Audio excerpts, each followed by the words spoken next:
course, you have a couple degrees, so you're qualified, but a lot of people. Oh, not for this stuff. This is something else, isn't it? The whole world's upside down. It's like a Dr. Seuss book.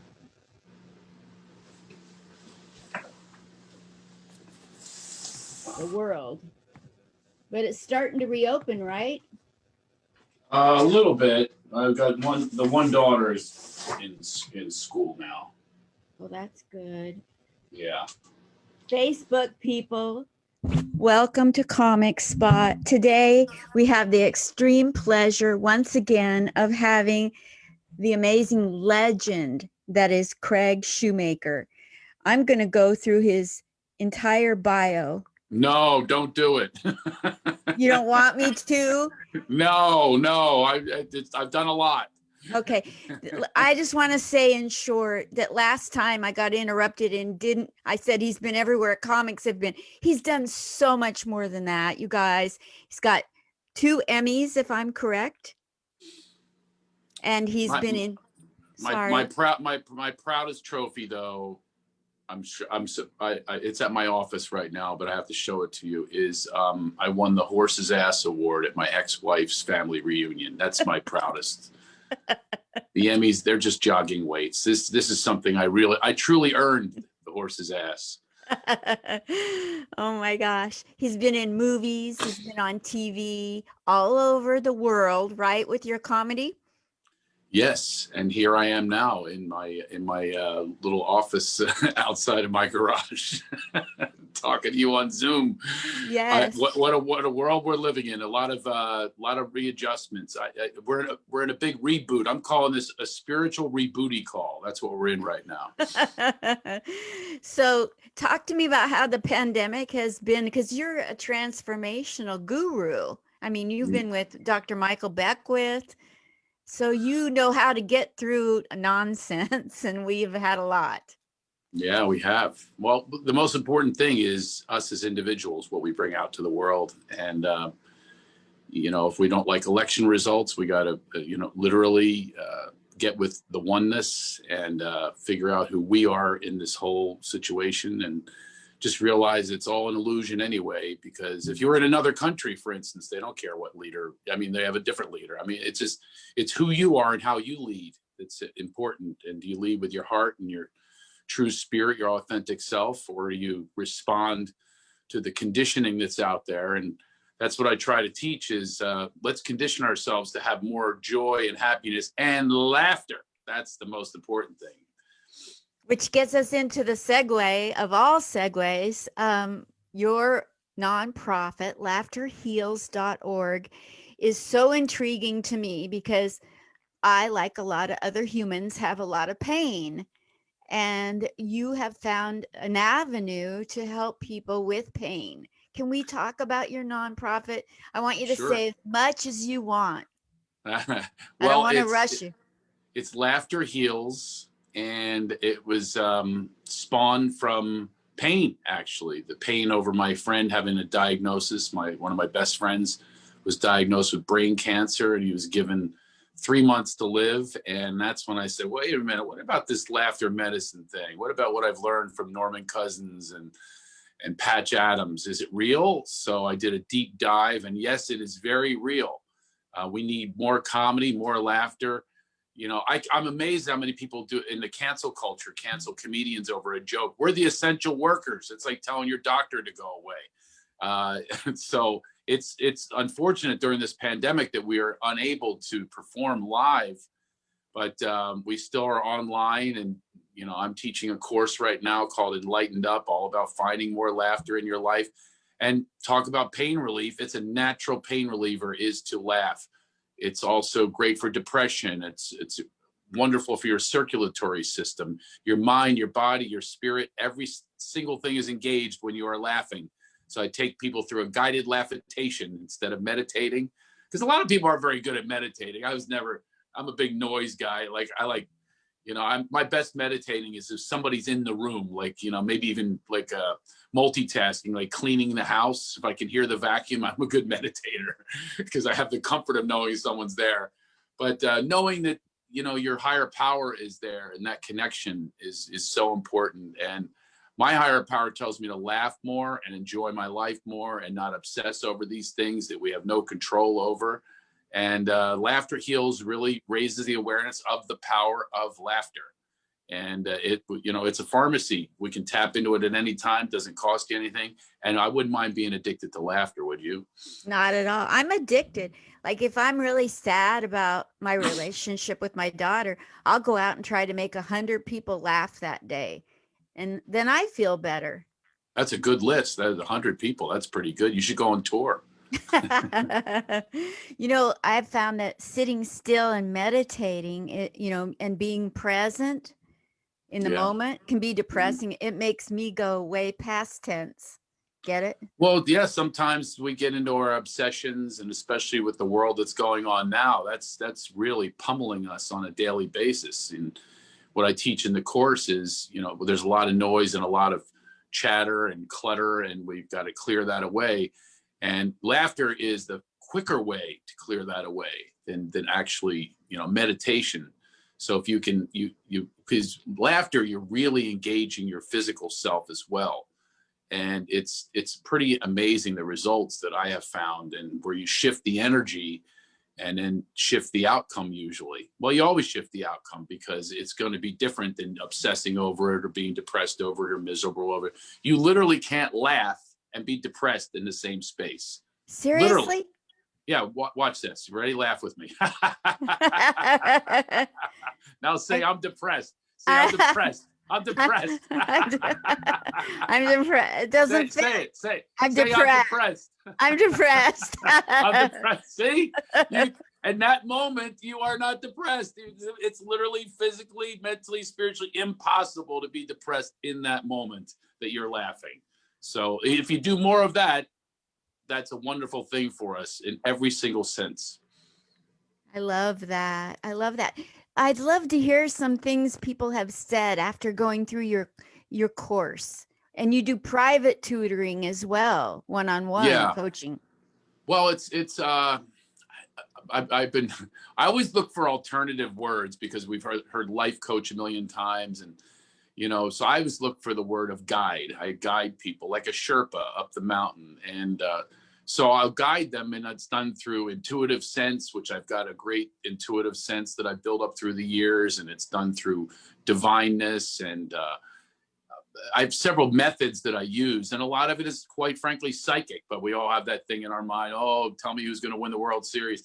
That's not what it is. It's feeling energies, and great comics. You know, I've been a comic for a very long time at a pretty good level.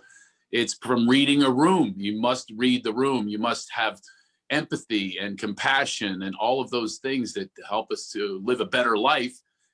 That's what we all have it. It's just that I happen to tune into it on a more daily basis. So when I work with people one-on-one or even in our group, I can feel the energy and reflect it back.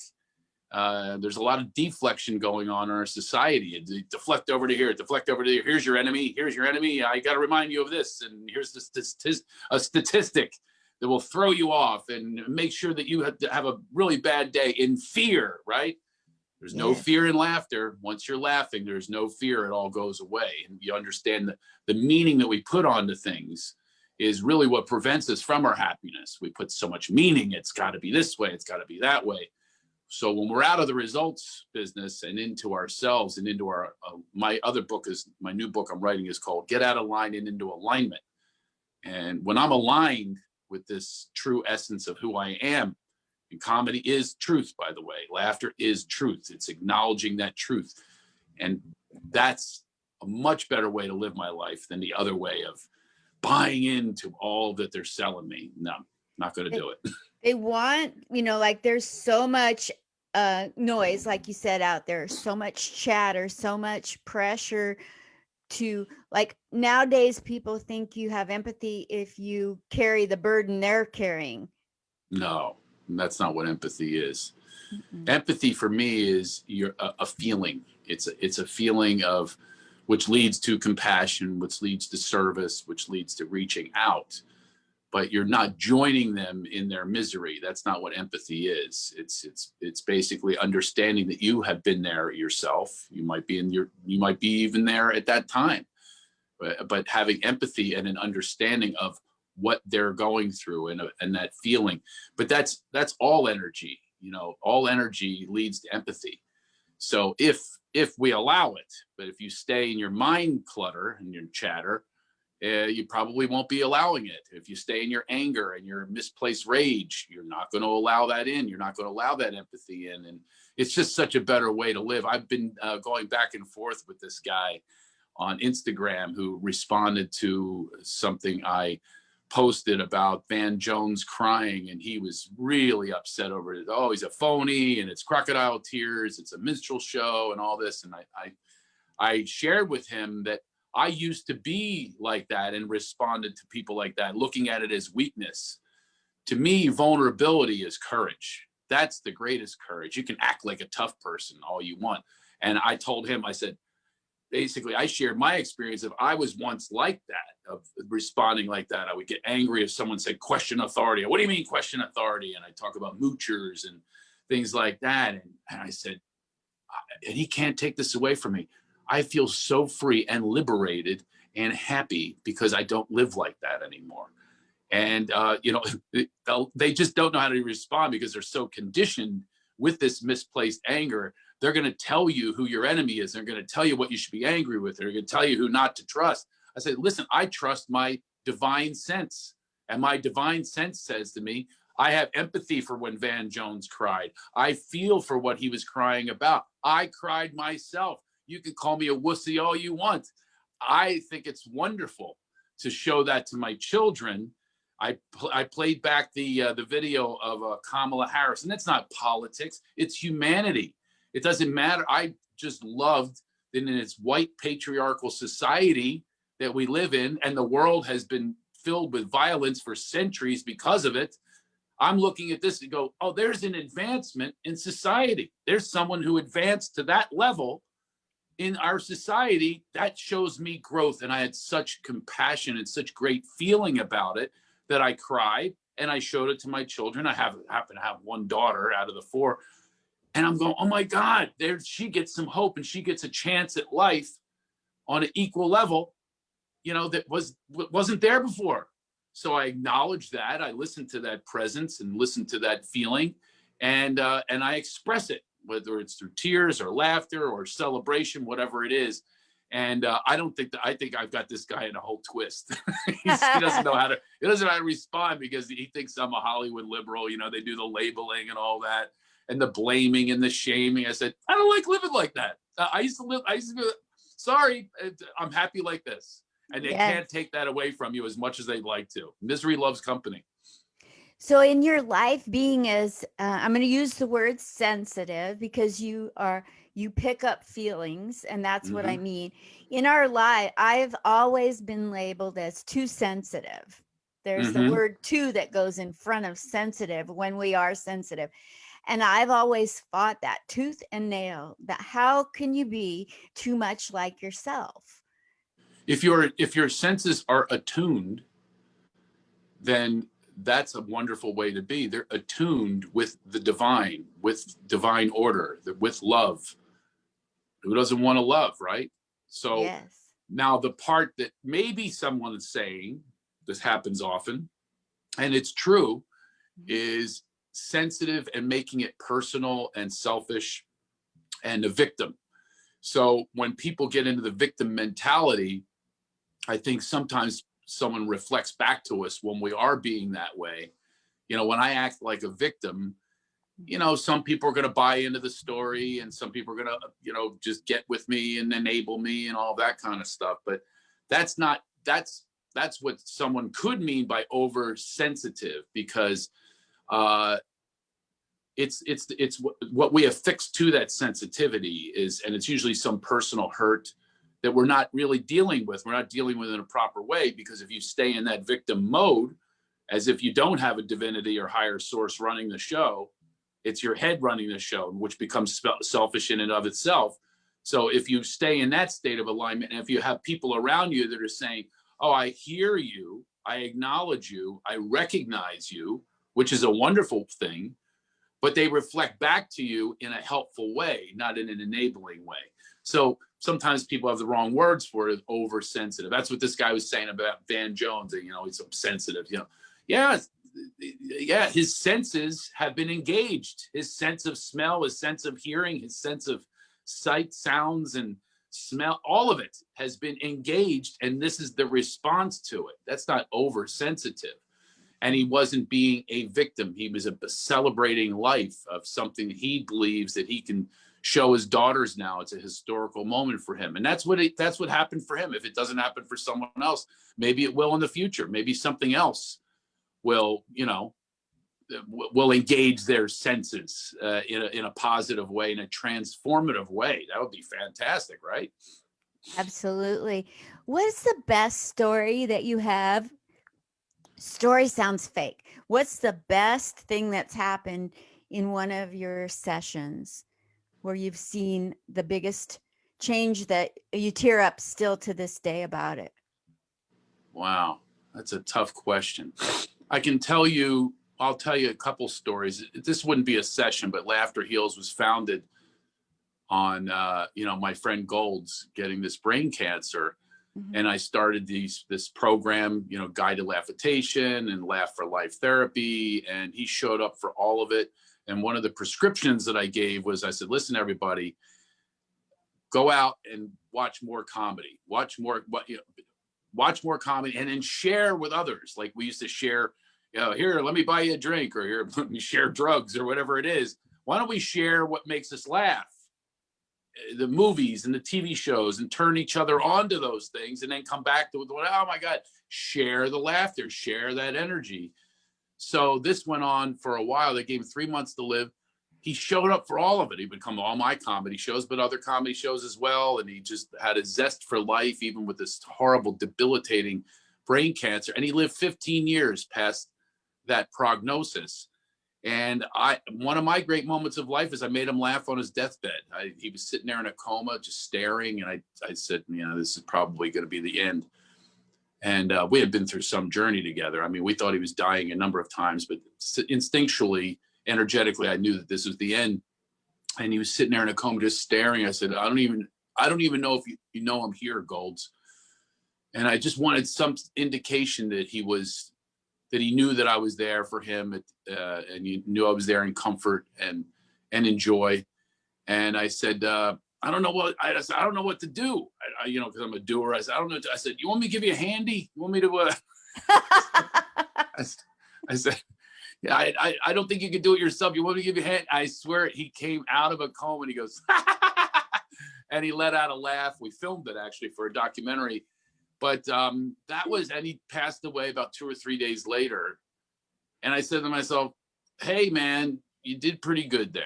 You know, this guy was his daughter was 1.5 years old when he was diagnosed, and she got to at least experience her dad. And another beautiful moment was we had not a funeral, but a funneral for him. And we all went up and we told stories about him, and really funny stories, laugh, cry. I mean, these great stories about who he was to us, this gang of friends that he had. And his daughter went up. Oh my God, there wasn't a dry eye in the house. And she went up and she goes, I never knew my dad. I only knew him as a sick man. And we told her what he was like as a well, healthy, fun-loving, happy, actually comedy writer. And we let her, and it was a beautiful moment that, oh my God, we were just bawling with that. But that's some of the work that reflected back as, hey man, you're doing the right thing. You're in the right place. And then I have a recent client that I see. How about to help me come up with another word than client? That's another one. I got to come up with a different word. So we talk by phone, and I feel energies, and I'm usually, it's pretty wild. It's sometimes 100% on point of what I'm feeling. And I saw things that were going on with her past that she's locked into. And I was very specific about who it was, you know, and her mom and her sister and what it was doing to her. And when I heard her reflect back the unlocking of this stuff that she's had in her private vault and where she's going with it today, then I know I'm onto something. Then I know I'm doing something that's connected. It's connected to a higher source, and it's connected to that source energy is what really flows through me. Mhm. And I just reflect back on that flow of what I'm feeling, what's present. And it's usually on as long as I can clear out all the head stuff. And that's done through laughter a lot of times. It's done through, physical exercise. It's done through a number of methods. But yeah, when she writes a review, and she just wrote me personally yesterday of how happy she is, Wow. that these discoveries are happening for her, and she's kind of being unleashed into the world right now in a different way, in a free way. If I can liberate people from these prisons that we're in, these prisons that we are self-imposed, and then other people are also our wardens. Mm-hmm. If I can help people free out of that, then doing all right. Now, there's like two categories that I see. There's things we don't know that happened to us that we've buried that you could bring out, and other things that we know that we're ashamed of or don't think people will love us if we express it. Yeah. That Well, kind shame is a big shackler. Shame is one that really prevents us from true joy. It's so prevalent, and it's also very misunderstood. It's ignored. But shame is a big one. It moves us into places that we might even regret, because it's a defense mechanism. We defend against it. We're being shamed, and then we defend back, and that there's more shame that manifests from that. So it becomes a very vicious cycle of shame. So we have to really monitor that and be in touch with that, and understand that we're creating our own fate that way. As long as we stay on that path, we just have to take ourselves off of the path and be in power, empowering ourselves. And that's not selfish, that's selfless, because you're going to bring that energy out to the world if you can have that transformation. Not a change, but a transformation. You have a body form that you're in, and you're forming another body and mind and spirit. And it's truly like, this is where the delicious stuff is for me. I mean, when it happens for me in life, and by the way, any Sherpa will tell you that there's still going to be avalanches. There's still going to be storms, and there's still going to be falls, and there's still going to be injuries. It's all going to still go on no matter who you are. But it's how you get up and how you deal with it and how you stay present. That's going to be a big key for you to make it up these mountains. And then there's going to be another mountain. Have you ever heard of the phenomenon that happens to people who have brain trauma called pseudobulbar effect? No, I don't think I've heard of that. Because I had brain trauma in 96, and they wanted to write me off, and they told me to go heal myself. So I did. You're welcome. Here I am. And so, but there's this thing, like comics would say, oh, you think I'm so funny? You laugh all the time so loudly. And I want to say the truth is I have pseudobulbar effect from brain trauma. But I don't want to burst their bubble. But when you start laughing, you can't stop. And that's the way I am. And once you get me laughing, I'm laughing at, if a good comic starts at a mic and the next one sucks, I'm still laughing. Well, what I tell people in the Enlightened Up group is we do these guided laugh-tations together, which is really powerful.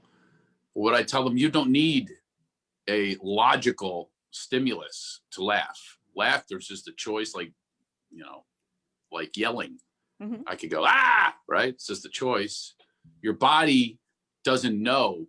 It doesn't have the logic. It just knows what the benefits are. You're getting the benefits of the laughter from just laughing. There's people in Asia who who ride on bicycles with chopsticks in their mouths because it makes a permanent smile, which releases healing enzymes. Just the smile works. And smiling is reflected back to you. And when we do our groups, our enlightened up groups, we just look it right in the camera, we start smiling, and then we laugh, and it's contagious. Laughter is really contagious. That's the truth. I hope people catch that virus. And Yes. also it's building your immune system to deal with all the whatever's out there in the air. It's like, this is building your immune system. Comics, by the way, being surrounded by laughter, unless they get into drugs or have an accident and all that kind of stuff, they live very long lives. Norm Crosby just passed away at 93, and you know, Jack Benny and George Burns was working until he was over 100. Don Rickles till the end, you know, in his 90s, and Bob Newhart's still alive, and you know, Phyllis Diller and went a long time. Red Buttons. I mean, these are people, these old classic comedians that surrounded themselves with laughter in that energy space, live a long and healthy life, as opposed to, you know, people who live in misery. They usually go out a little earlier and they go out miserable. So Yes. With your intuitive sense, I just would be remiss not to ask you something while I have you on here. It's a side note question. So my question is, if you're intuitive and you can spot on, pick things up, and you mentioned reading a room, I am a studier of what is it that comics do when they read a room. So I want to know your opinion of reading a room. Is that possible to get you to just share with me the depth of what you, because you're deeper into it than I think most other comedians would be. yeah, probably. I'm watching this documentary right now of the Comedy Store, and a lot of it is about darkness. It was, you know, I've worked there many times, and there's a darkness, a pervasive darkness that's in the room. And it's funny because, or not, is the comics who immerse themselves in that darkness, they succeed because, you know, there's another darkness that's in the audience, and it's, so they're picking up that energy. So a lot of it is like, you know, very angry, misplaced rage that goes up there. People identify with it, and it's funny. You know, there's nothing to be said about, there's no criticism of that. But I'm watching a documentary, a little bit of me, I was a little jealous because I wasn't asked to be in the documentary. And then I realized why. It's because I made a choice to go to my authentic, true self, wanted to have a family. And you basically, you have to pick one over the other. And there's a family of comedians in this Comedy Store documentary. They're literally a family. But it's a dysfunctional family I came from. I certainly don't want one as an adult. So I have a chance with these 4 children to be what I always wanted in my life, what I yearned for, what I longed for as a child was love and connection. And they have it. This is not to say, it's a wonderful thing that they have, and they acknowledge that, and that's fantastic. It's just not for me. Yes. So why would I be jealous of something that I actually took a different route? And they go late at night. They live 20 minutes from the Comedy Store, 10 minutes. I moved an hour away and spend my time with family and growing with the family. And we have gratitude lists around our dinner table. And I really doubt that that's going on in these dark nightclubs. But as far as reading a room, I can be the room too. I can bring my energy into the room and be in charge of that energy. And being in that presence, in my own presence without fear. When fear happens, oh boy, it's almost like the people, like they love it. You know, you watch a rock star and my God, he sweated the whole time. It was awesome. He gave everything he has. You see a comic sweat and they're going, we got him. And then that energy starts to be pervasive of the, almost like an attack on the vulnerable. And, you know, they're going to get you and they're going to eat you alive.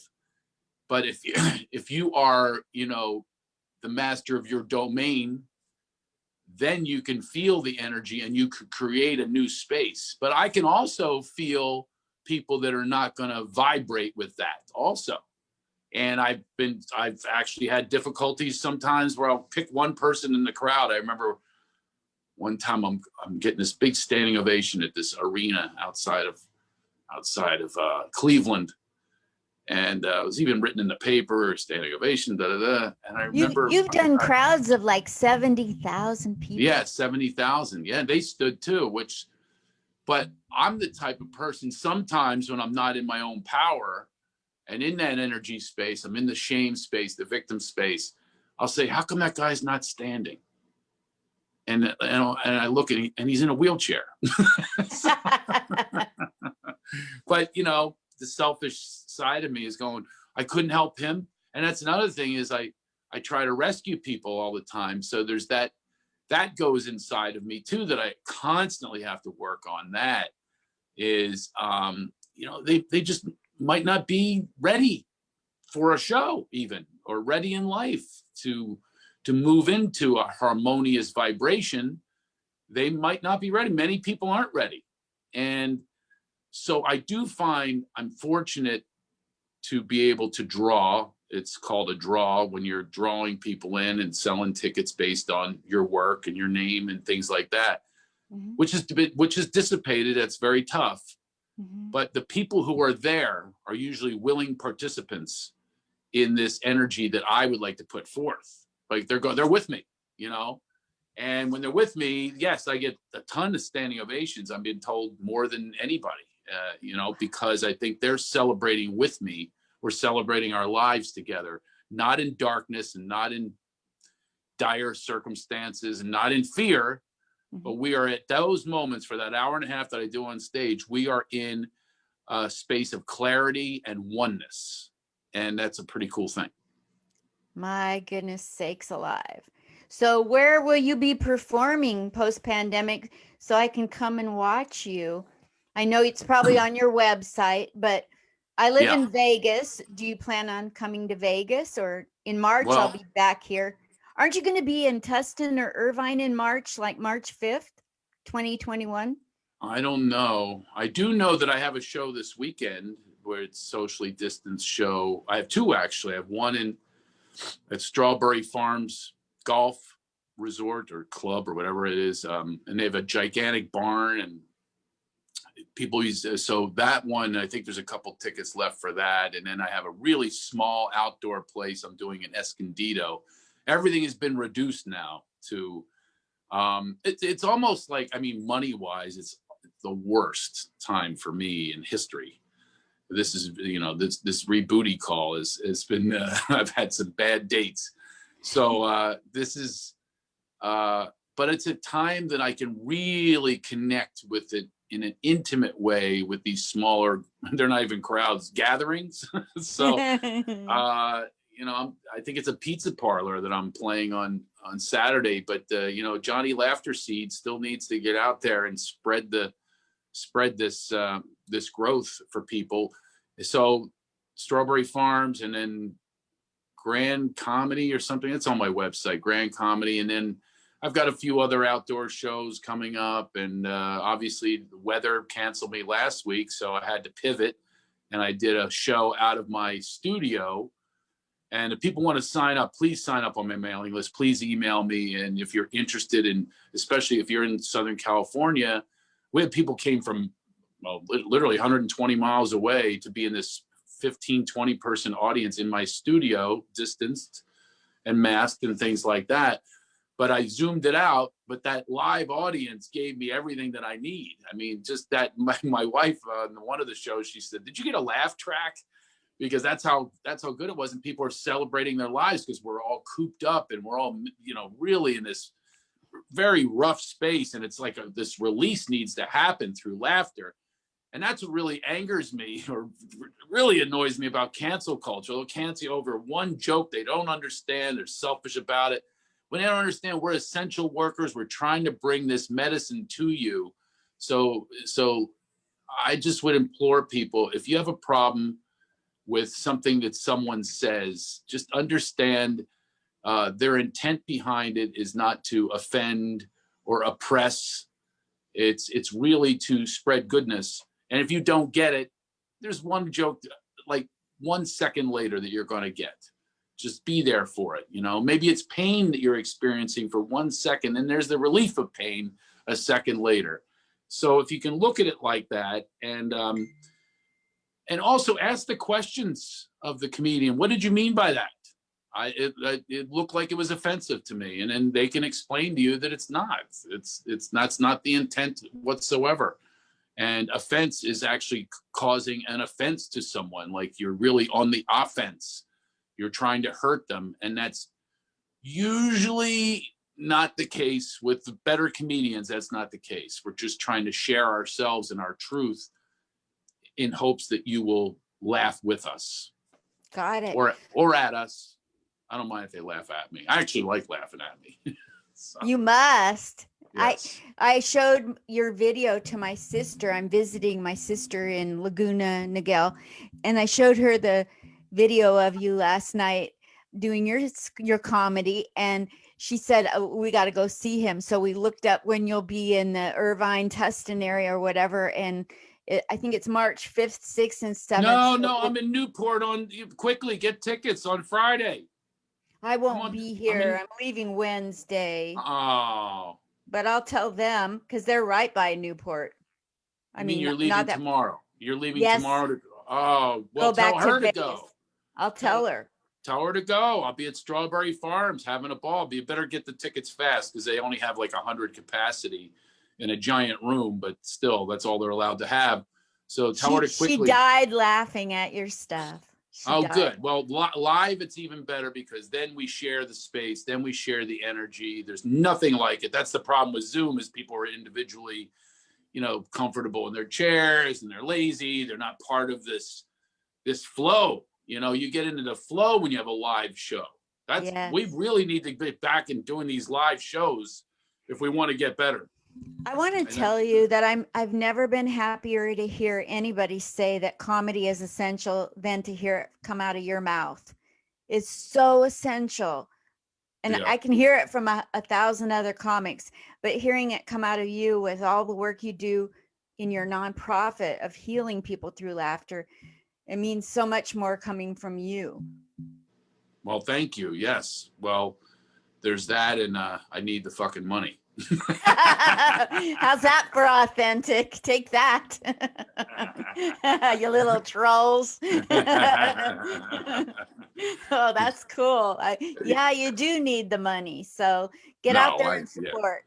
Yeah. It is true. I've got a certain nut that I got to hit with the finances because that was based on the success of comedy, and then all of a sudden that it's whoa, it just a big old halt was put on it, and now they're shutting down shows. I heard that they did a show somewhere back east, and they fined the club even though they were in a tent, the distance. They fined them $2,000. So that's it. No more venue. Venues are closing right and left, and we're hurting ourselves through this.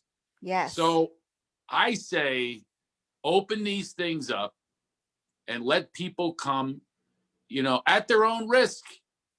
But I'd say the risks are mitigated if you're in this space. If you constantly get in this space, the chances of a virus getting into you, the chances of laughter being contagious into you is much greater and much healthier than living in misery and living just in our own homes and not getting out into the light and into the joy. I mean, that's the way I want to go. You can mask up and stay socially distanced at the same time as you're taking care of yourself and making sure you're building your system, your immune system, to a point where things can't get in as easily. And also you can heal easier. If you do catch something, you heal. I haven't missed a day of work in over 20 years. I don't, because of staying, I'm building up a shield almost, and building up this system in me that prevents these things from entering. And for the first thing that enters is fear, which breaks us down. So if I turn away from the news, if I put myself into better spaces of goodness and kindness and flow and good energy, then I got a much better shot at not being sick. That's when you're compromised. You're compromising yourself and your own values. That's when things do get in. And So if I were people, I would go to as many comedy shows as you can find. They're very inexpensive. It's very inexpensive medicine. You know, there's no Pfizer. There's no there's no laughter lobby out there trying to get your money. I am amazed sometimes when people don't sign up for my course. I don't have the money. This course is like, you know, 2 drinks at a bar, for God's sakes. Really? Wow. Really, you don't have it, but it's our mindset. We have so many mindsets of lack, whereas laughter brings you into abundance. You're bringing an energy of abundance, and I don't want to tell them, hey, you cheap bastard, fork up some money. but in a way I do. I love to tease people. I go, come on. It's illogical what you're telling me, that you don't have the money right now. It means you don't have enough money for yourself to get better. You don't have enough money, you know, this tiny pittance of money, but you'll go out and spend it on some crap, some bad food, or bad experiences, where here's an amazing, enlightening experience that you can have, that you can change your life so you'll make more money for the next round of your life. You make more money if you stay in that flow. So it's, you know, look, I shouldn't say it's mind-boggling, because I've been there too. You want to say I can't afford that. And then every time I do it, usually something, I remember one time, if you have time, I'll tell you this one story. I got all day for you. Are you kidding me? So yeah. This goes to show you how, you know, the divine works. I was in this, I've been for years in a lot of pain over my divorce, with my ex-wife, who has sought revenge that you've never seen before. You've just never seen it. It's like the stuff of fiction. Okay. You know, the accusations, allegations, and there are people, by the way, that buy into it, because people who have that kind of disorder, people line up with them, and they enable them, and they encourage them, and they're there for they're there to help with the attack. And it's mind-boggling, but it happens. Yes. You know, these are the people that have this, whatever you want to label it. You know, I have certain labels for it, but it doesn't matter what the label is. The manifestations of it are very, very selfish and greedy and spiteful. And so she's gone 15 years. She's been doing this, and it's cost us so much money, literally over millions of dollars, and just to get to have the rights for my 2 boys with her to have a father in their lives that I didn't have. That's all I fought for, and that's what I stood for. I just kept saying, just stay the course.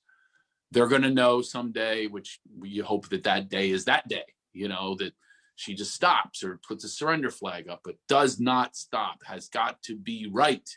She's got to be right that I am the defined enemy. So I hired lawyers, and, you know, to defend myself and stuff like that. And by the way, there's no, in the judicial system, there's no justice. It's like, you know, it's like whoever has the better lawyer, whoever presents the best case, but it's not the truth. So, you know, I never lost a day of custody, which was great, you know, little small victory, whatever, but still there's so much pain and suffering, and the children are going through it, restraining orders against their dad. I mean, where they're confused and they're out of it, and it's just awful. So then I got this lawyer who I originally had gone to him, who said to me, I will take her down.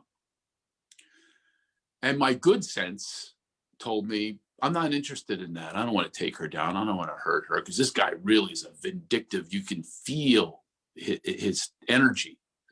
And I didn't go with him. But then fear came years later, and she did something else. And I said, somebody says, go to this guy, because he'll take her down.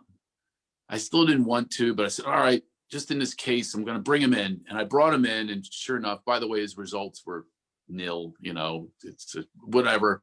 I could have gone myself and got the same results. That's just how it works.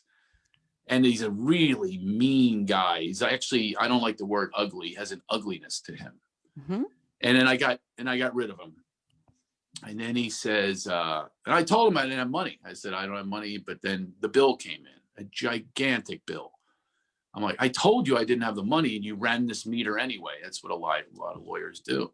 Mm-hmm.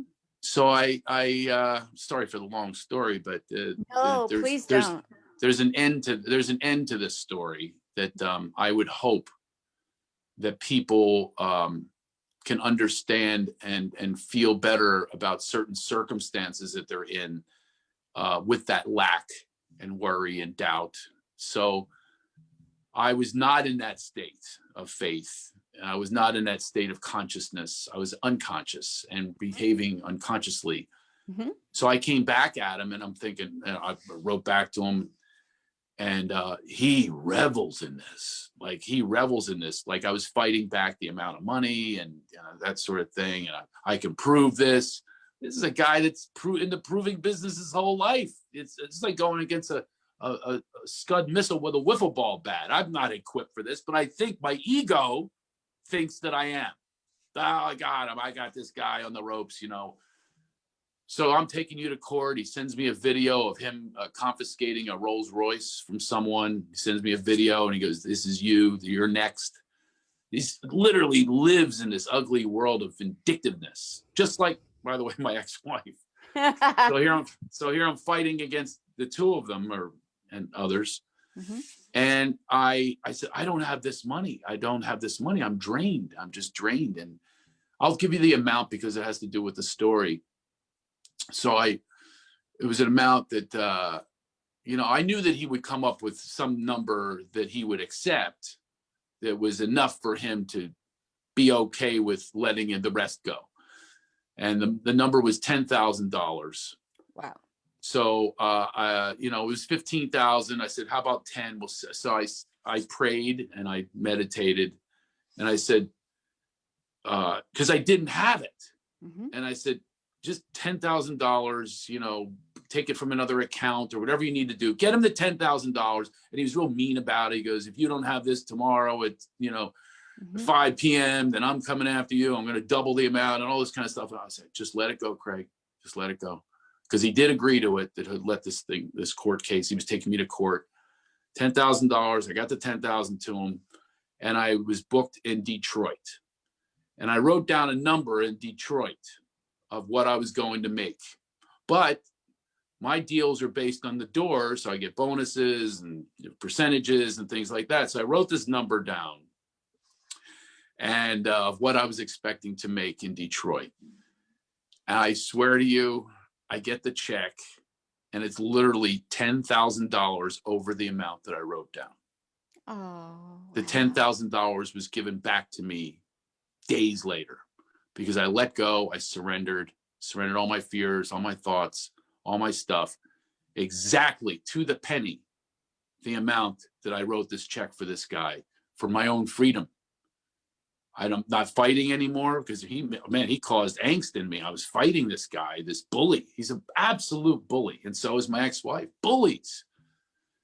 And the only way to fight them is to not fight. It's to be in our own consciousness and our own joy and don't let them take that away from us. So that's my little lesson, my little story on abundance. So with him as the attorney, has that gotten better or is that still a scenario going on with your ex?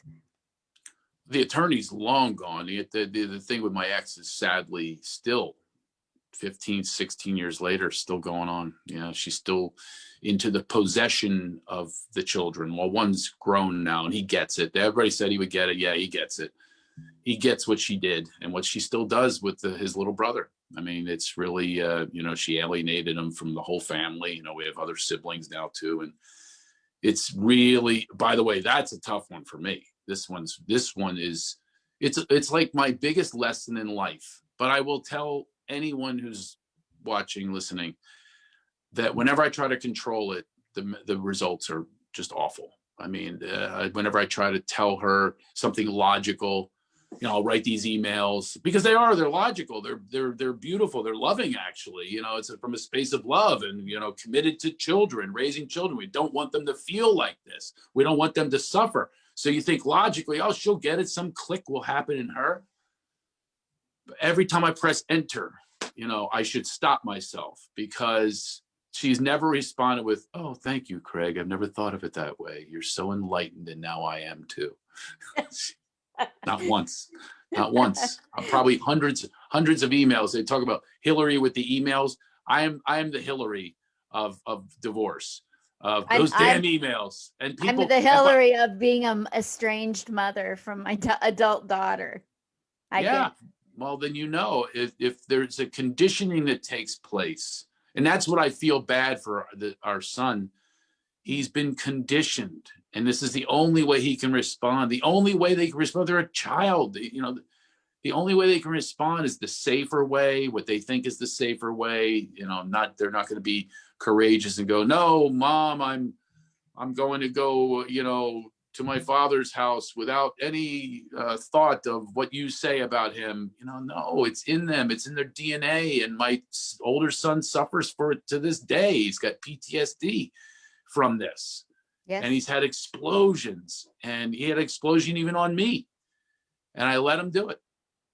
And I was going, "Where's this coming from?" I said, "Are you okay?" And he just kept exploding on me.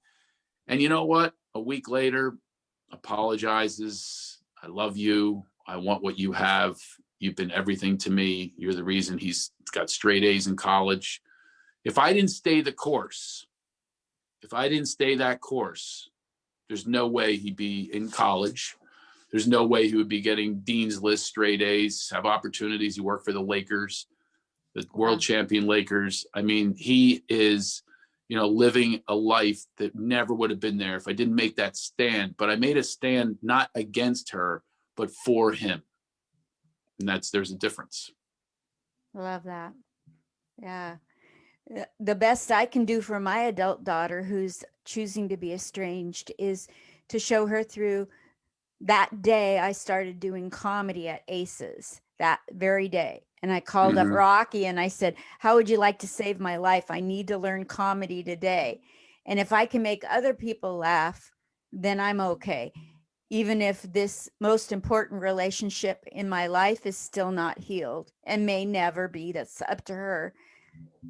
Because I'll drive her Meshuggah reaching out. I now need to just wait." Right. But I would tell you that, if I may, yes, that it's not her choice. It's your choice.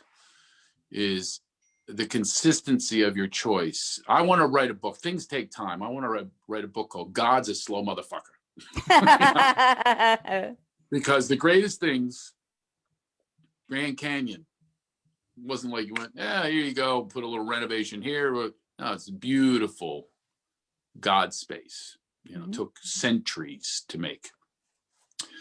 Well, we think that things need to happen in 2 weeks. So it's the time that I put on it, that I put the pressure on myself. Like just yesterday, I got to take care of this. And I did something, I went over to her house, knocked on the door, hopefully that my son would answer and I could have a connection with him. But it's going to happen not on my time. But I will stay in an energetic space of inviting him in his pure sense of who he truly is. I will invite that in first spiritually, then literally physically. But we have to, just wait for it sometimes. And that's a tough game. But in the meantime, if you can continue to, because they she doesn't trust you. Nope. And he doesn't trust me. Because of who we've been. We did, maybe you didn't stay consistent with comedy or offering laughter relief. Maybe you didn't stay consistent. And that's what they see. They see the consistency. So this boy would see me fall off of that path in my email responses, in my anger towards her, in my venting towards her, in all of that. He's picking that energy up. So he's looking at me going, "Hey, you're a phony. You're not consistent with this." So I'm not a victim. I'm not a victim to it. And I can only keep shifting my energy. I need to say that for myself. I need that. I call them laffirmations. I need that laffirmation for myself. Yes. And so that's what I would encourage you to stay on that course. Stay present to your energy and just know that somehow, some way she is, without words, she's picking up that energy. because that's what you're putting out to the universe, and the universe always gives us back, just like the $10,000 came back. The universe gives us things that we're never expecting, and I've had it happen countless times, and it will happen with him as well, my son. And it will. And I have to really realize that I'm not in charge here. So anyway, all right, I got to go get with my other All son. right, I'll let you go. Sorry I talked so much. With the easiest son on the planet, the 11-year-old. My God, he's unbelievable. His observations of life are so zen-like, and it's like I want to be this 11-year-old more than I want to be me. He's amazing. And your daughter is so adorable with her furry potato story that she had last time. She is really funny, and she picked that up. I don't know, maybe her mom. I don't know. So, all right. Well, good talking to you. Good talking have a wonderful, laughter-filled day. Higher power bless you. Doesn't want to offend anybody. Thank you. Fuck 'em. I love you. Bye.